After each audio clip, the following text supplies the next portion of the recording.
What's up, people? I kind of messed around and ran out of storage, so this is part two of my famine dream.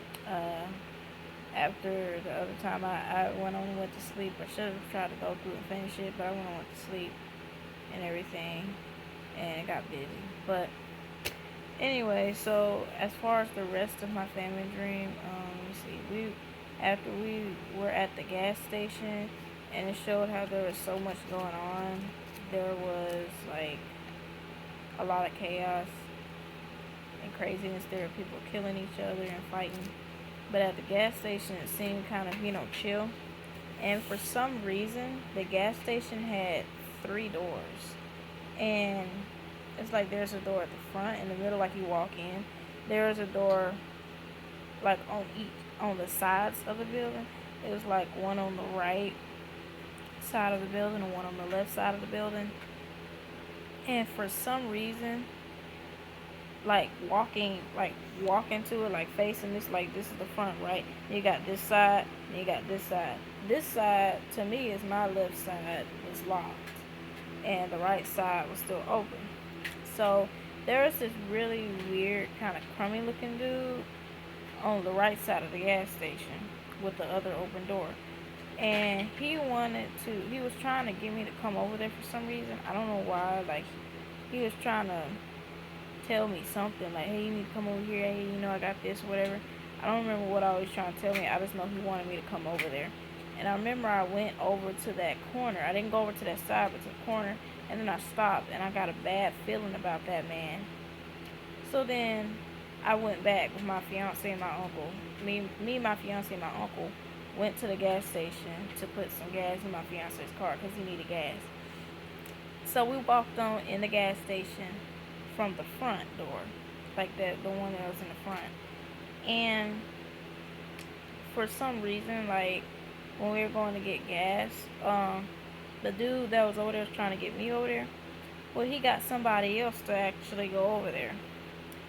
And I don't like this word because I don't like, the things, because I don't like to see them. They're creepy crawly, but there was a spider over there with the man that tried to get me to come over there, and for some reason it was his best friend. I don't know what that means, but the spider shot the man that, okay, like, I'm gonna just say the bad guy is B, and the dude that he convinced to come over there is A. So Mr. B and his best friend, the little spider shot Mr. A. So, and now that I'm thinking about it when I'm going through it, I don't know if that man represented temptation, and the other guy that was over there was somebody that fell into it and he got killed. I don't know. When I was telling someone about my dream, they said that spiders can represent chaos or something like that. So I was wondering if that meant something, because I was thinking maybe it's just because I couldn't stand spiders while I was in the dream. But because the man, when we went in the gas station, he kept trying to tell the dude over the gas station, hey, you really need to close that door. The bad things can happen, man. You really need to lock that door. Somebody bad might come in here and try to kill somebody. But yeah, he's the same person that went and killed somebody, and he stole all of his stuff. Like, that's what he was trying to do. He's trying to steal our stuff. But anyway, moving on from the gas station. After we left from the gas station, all of a sudden I was in Walmart. And when I went in Walmart, it was very, how do I say, it's like all the food was very, very scarce. Like, there's very little. And then the workers, there were so few workers because, excuse me, I guess they cut a lot of workers off because they needed to be able to pay them. And majority of the people was like, it's like money wasn't too much of an issue, but it was the food, which ended up becoming an issue because there was so little food. People would have to get what they can, and you know how stuff can go. So, and then I remember looking in there, and there was so much like jewelry and toys and all the luxury things. It was like overflowing in there, and they were all for like $1. Like, they were really cheap because the people who was over the company and stuff, like for sending out the toys or the jewelry, they needed the money too to go and get food. and that's why the price was so low. But nobody was getting it, even though like it had like diamond watches for like $1. And so, and I went over to the food, and there was, hardly anything there. So after that, I was walking. I was finna leave. Like God was showing me everything He needed to show me. And for some reason, I don't know what this meant, but I came across these men. It was like these men or these people in Walmart over like close around where self checkout would be or something like that. And their skin color was like bluish green. And I don't know if that color means something. I'll look it up and post a video if it's like really something. But it was almost like, I guess, kind of like a color mint. Like if you see green as a mint, and then if you see like the blue mint, kind of like in Chris, it was kind of like in between that color. Like if you mix those two colors together, and they had suits on, and they had shades, and they were. It's like their expression was emotionless, like they were just robots, and they were at desks and they were typing and using computers and stuff, and it was like a lot of like they were moving around and doing their stuff, and it's like nobody would go around them. Like it's almost like nobody saw them, like they were invisible, but at the same time it's like everybody avoided them because they were bad. So it was like, I don't know, but I saw them, and I already got a bad feeling about them. Like I just already knew they weren't good, and I don't know if they were representing like AI, artificial intelligence, or if they were representing some kind of authority figure or form of authority. Um, I don't know, but whatever it is, it was like, I don't know. They were kind of, it's like they were in control. Or they were. It's like they were kind of behind doing something, behind the scenes doing something that the people weren't really aware of, weren't thinking about, or weren't even, you know.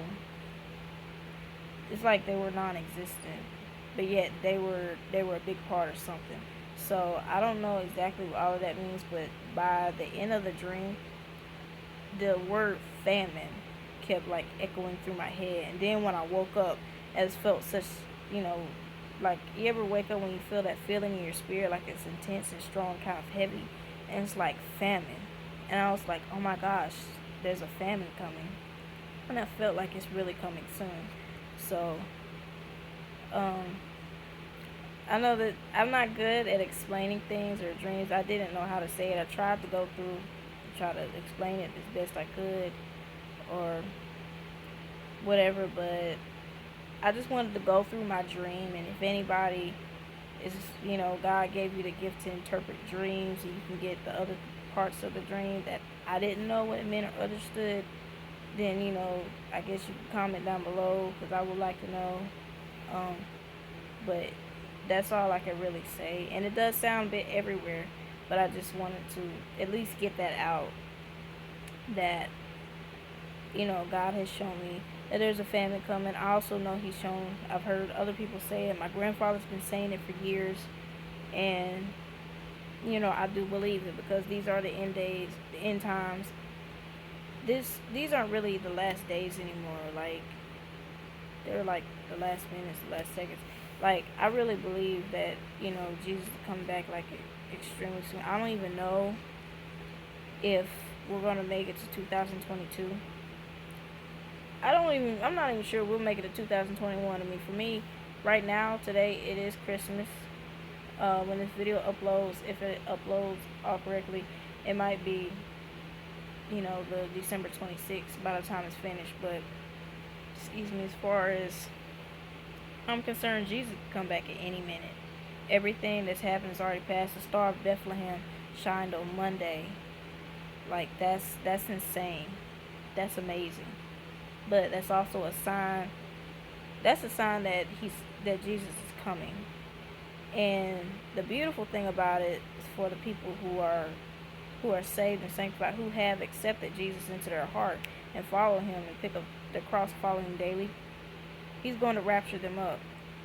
But it is a warning to those who have not accepted him there are so many people in the day when, it was on the news, like, how can you not, you know, come to, I don't know, I guess, realization when the star of Bethlehem has just shined and has not shined in over eight centuries, but yet you still running around like nothing's wrong, living a way that they're either living two ways. You're either living the way God wants you to live, or the way the devil had tricked you into thinking that it's good to live, because people think they're living their own life.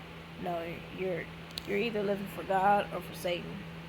If you think you're living your own life and have your own rules, you're living for Satan.